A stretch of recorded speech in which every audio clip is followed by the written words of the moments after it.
सेव्य से अपनी अनुकूलता चाहते हैं कि वो दुलार करके बोले वाह बेटा तेरे जैसा बेटा तो भारत में नहीं, चाहते ना। अब वो जब गाली देंगे, आप उनके कपड़े धो रहे हो, आप सेवा कर रहे हो, वो आपको गाली देंगे, आपके प्रतिकूल व्यवहार करेंगे। जो सेवा नहीं कर रहा हो सकता उसका पक्ष ले लें और आपका विरोध करें, फिर आप सेवा करो, तो आपकी बात बन गई।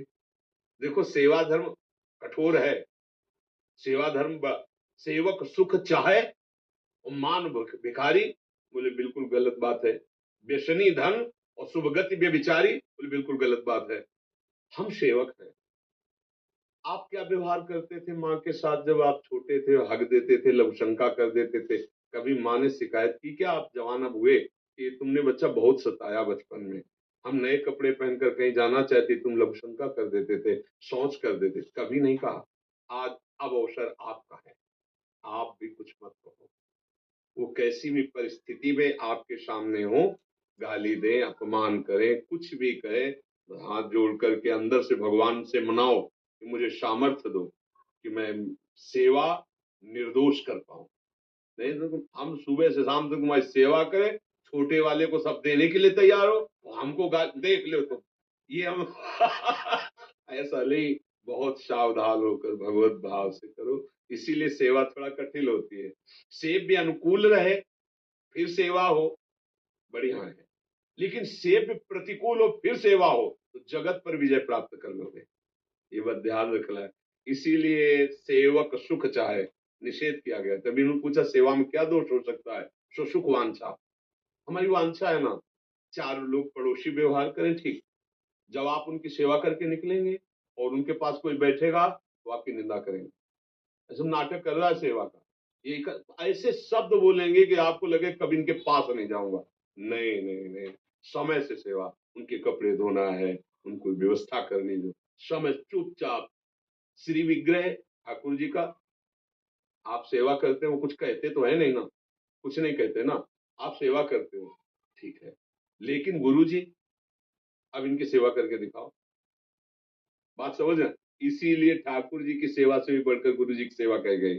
सेवा करोगे इसके बाद अगर जरा भी अभिमान दिखाई देगा सेवा का, तो डांट लगा के तुम्हारे अपमान करके तुम्हारी वो वृत्ति हटा देंगे अहंकार। यार मतलब पूरा जीवन दे दिया इनको, दूसरे आते फट से माला पहना देते, रात दिन इनकी सेवा में लगे, एक बार प्रेम से भी नहीं देखते, चलो यार मतलब कुछ नहीं। अहंकार जो है, जानते हो जिससे जितना प्यार किया जाता है वो बाहरी व्यवहार नहीं किया जाता है। जैसे मतलब ये लोग हैं, उन्हें कभी माला नहीं पहना है, कभी नहीं से ये ले क्यों? जैसे हम अपने को अपने हाथ से माला पहनाएंगे, अपने लिए थोड़ी, ये अपने हो गए, ये हमारी आत्मा है, ये हमारे प्राण है। अब जैसे आप आए हो, आपकी आकांक्षा है, अब हम माला दें तो आप लोग महाराज जी हमें बहुत प्यार करते हैं, किस लिए दिया? ये लोग कहते हैं विशेष को क्यों देते हो? क्योंकि विशेष हजारों को संभाल रहा है, तुम अपनी केवल वासना की पूर्ति कर रहे हो, और वो हजारों को संभालने के पद में, और वो अगर धार्मिक हो गया तो हजारों को बचा लेंगे हम। हमें जरूरत है तुम्हारी अनुकूलता की। क्या अनुकूलता? तो हमारे धर्म को समझो, हमारे धर्म से जब चलोगे तो हमारे असहाय जो जन है उनका तुम सहयोग करोगे, तुम्हें हम सम्मान देंगे कि हमारी बात समझ जाओ, तो तुम्हारा मंगल हो जाएगा, हमारा देश सुखी हो जाएगा।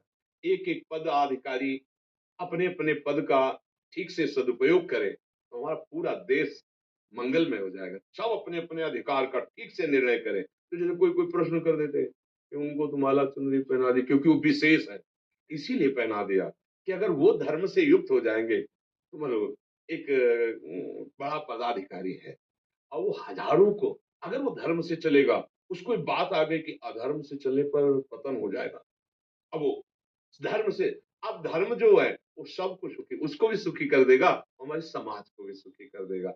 अपनापन जो प्यार होता है वो एक आंतरिक वृत्ति होती है। माता पिता जब कटु वचन बोलते हैं सेवा के बाद, और उन्हीं को आप तुरंत किसी से सूचना भेजो कि वो अभी जा रहे थे ना, उनका एक्सीडेंट, फिर उनकी हालत देख लो आप, फिर उनकी उसी समय जो तुम्हें गाली दे रहे थे, जो तुम्हें अपमान, उसी समय उनके अंदर कितना प्यार है आपके प्रति, वो एकदम एकदम आप देखोगे कि अरे हम तो जान ही नहीं पा रहे थे इतना प्यार कर रहे हैं। बहुत समझ, सेवा भाव में भगवान बुद्धि ऐसी कर देते हैं सामने से कि लगता है कि सेवा क्या, इनके नजदीक भी मत जाओ, व्यवहार उनसे ऐसा करवा देंगे। इसलिए बहुत सावधान हो, और यही आपके मंगल का विधान हो जाएगा।